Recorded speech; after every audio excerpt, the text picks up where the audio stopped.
Hey everybody, it's Rob from Flailthroughs. This is Gundam Battle Operation 2, and I am once again back with Salty Walty in the Buffs We'd Like to See series. Today we are looking at a couple of the G-Lines, starting with the G-Line Standard Armor. It starts at 400. It is a general with what was, when it started, a really tremendously good machine gun, the Gatling Smasher. You do have to stop to fire it.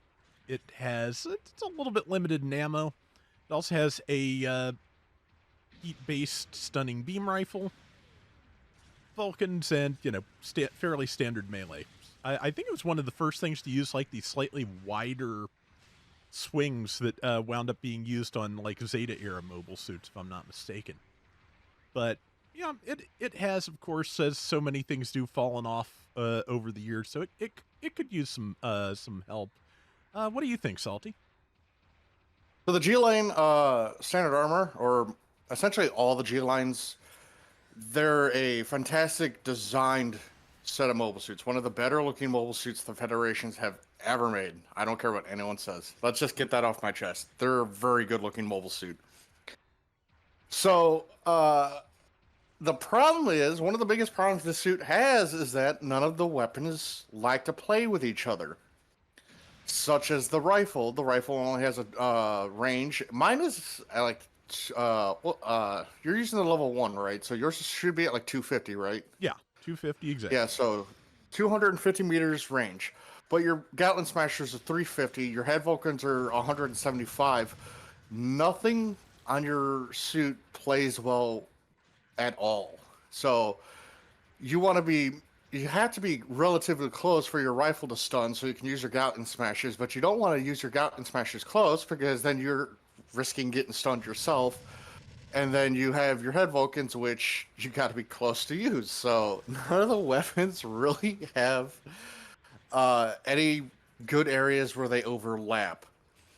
The melee on this thing is oddly enough better than what its ranged is, but not by much.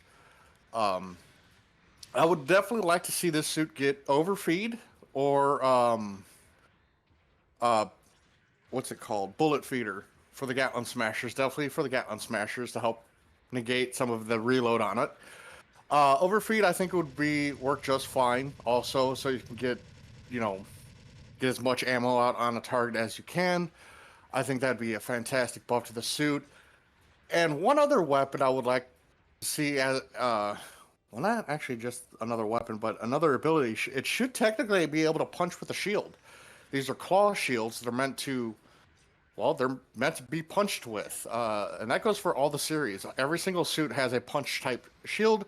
The assault's armor technically has a claw shield or a mechanical claw. That thing on the edge of its shield opens up to a claw. That should be a grab mechanic. So, uh,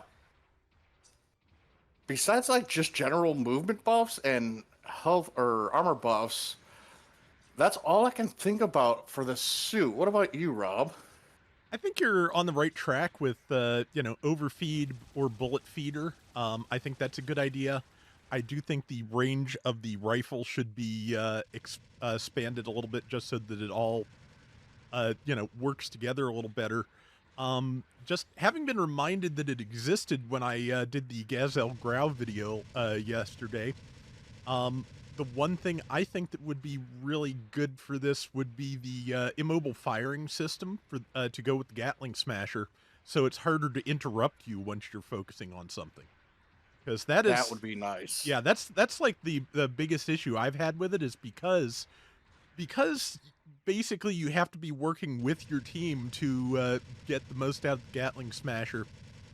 You're generally standing back if you're going to use it. You have to be behind things because if you get any closer, you're going to get stunned out of it.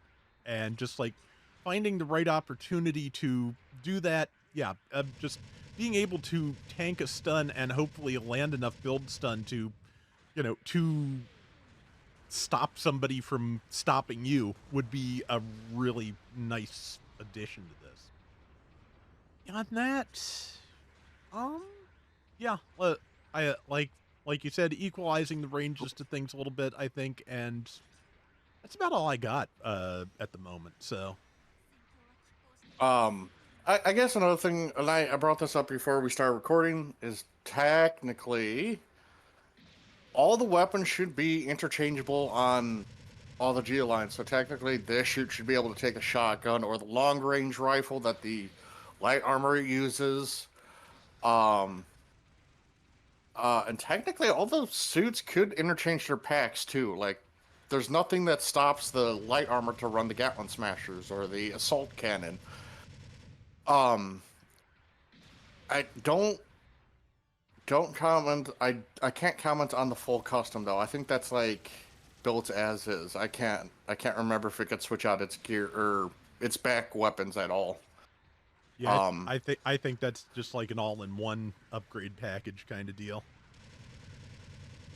the Gatling Smasher sounds so beefy. It does. Like, man, for a long time it was the fastest machine gun in the game. I think it's been overtaken by now, and rate of fire increase would not be bad for it either, though that does of course kind of risk stepping on the G cannon's toes, I feel like, and that's I don't think they quite overlap in terms of costs, but I don't want them to straight up copy one another.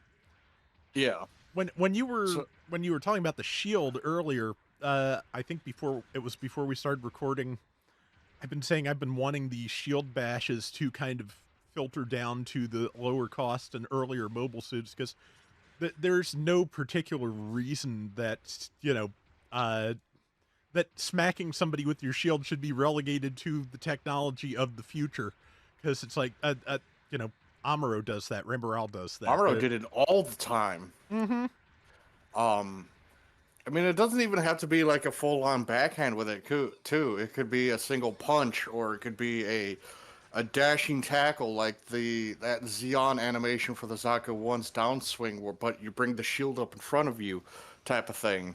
Yeah. It's stuff like that. It's just subtle additions to older suits that would help. And the G lines are in great need, especially all the G line and G line assault, light, and standard here. The full custom's in a really gray area too. That's the problem with him.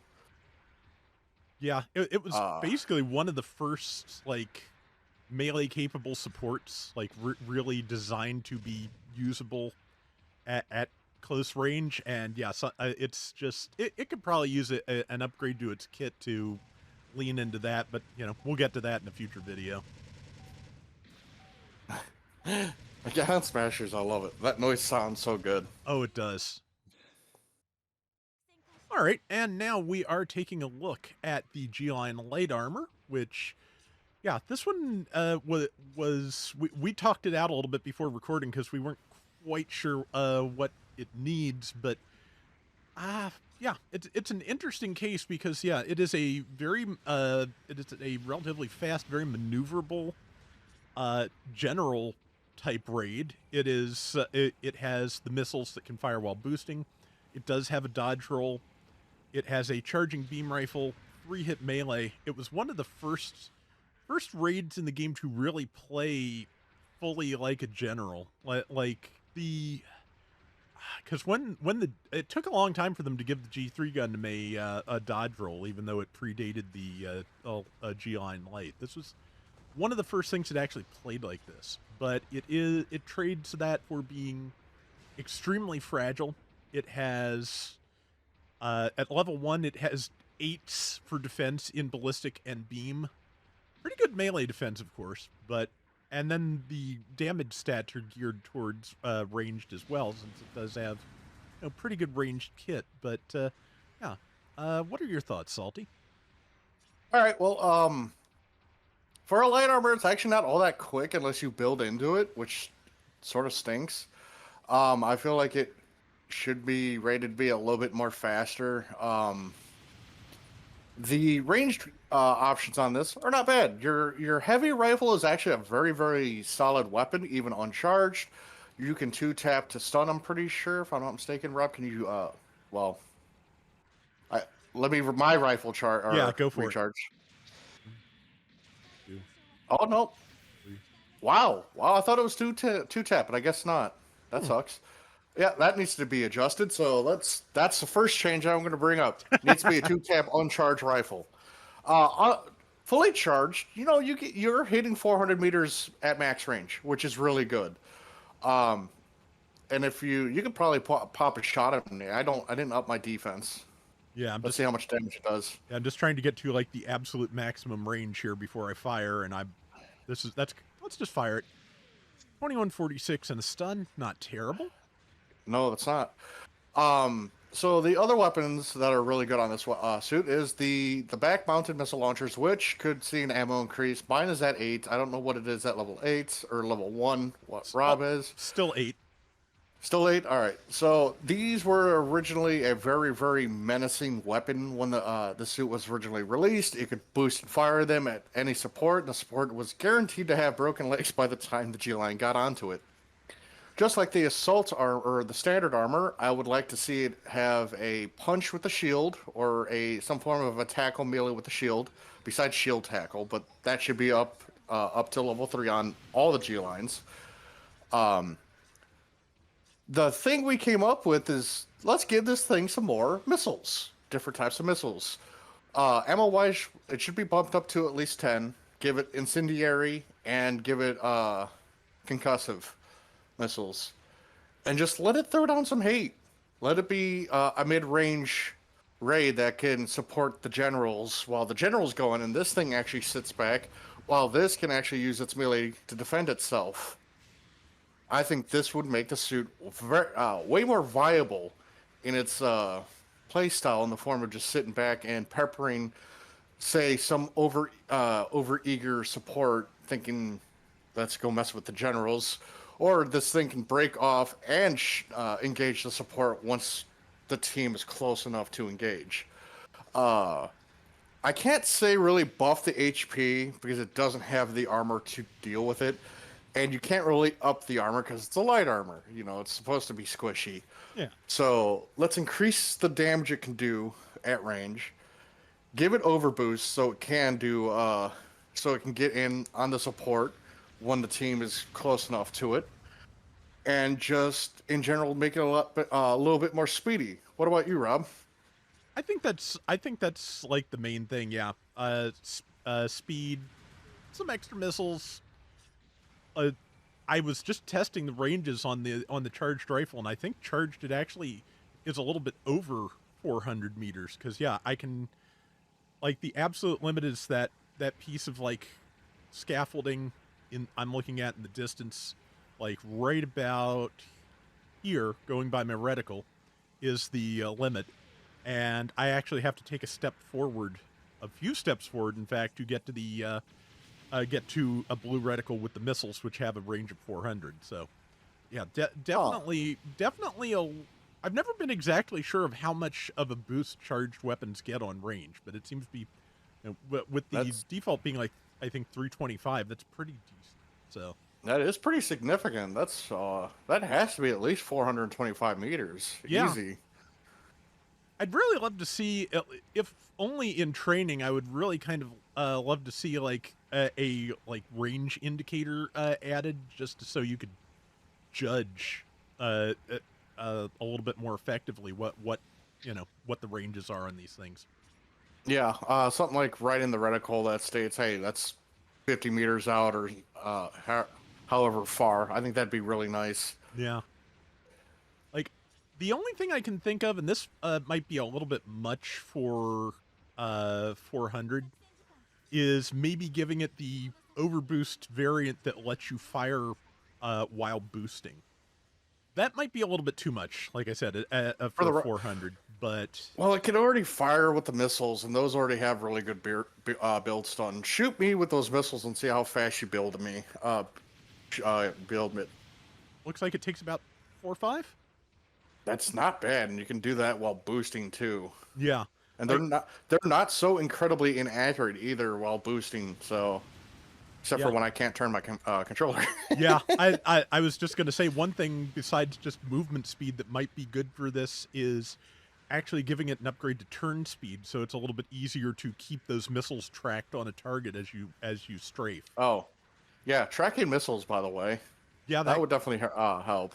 yeah, steerable missiles would not be the worst idea. Again, Such a good looking mobile suit. it is like these are really nice designs. But yeah, like it's like I said, the assault, or not the assault. This one is not.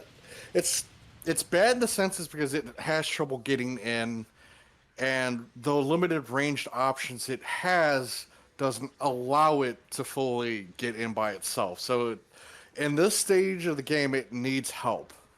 Yeah, this is one of those cases where I've been playing long enough. It's kind of hard to think of this as needing help, even though it does. Because just this thing was scary when it came out because it could close and it could do a lot of melee damage after stunning a target. And like I said, just as one of the first raids of this type, it really does. It really was something scary.